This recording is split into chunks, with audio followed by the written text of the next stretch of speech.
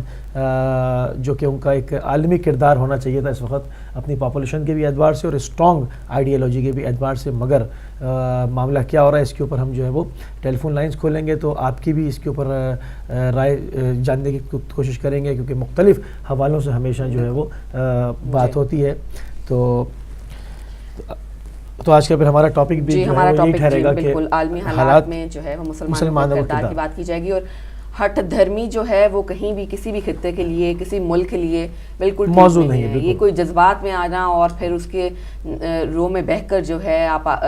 نہ صرف کہ اپنے ملک کا نقصان کریں، دوسرے کا تو آپ سوچ ہی چکے ہیں نقصان کرنے کے لیے. فی الحال ہم لیں گے بریک کے بعد واپس آئیں گے اور اپنے اس ٹاپک پر بات چیت کریں گے. آپ کے لیے فون لائنز بھی کھولتی جائیں گی تاکہ آپ بھی ہمارے ساتھ گفتگو میں حصہ لے سکیں. فی الحال ہم ایک چھوٹے سے وقفے کی طرف بڑھتے ہیں.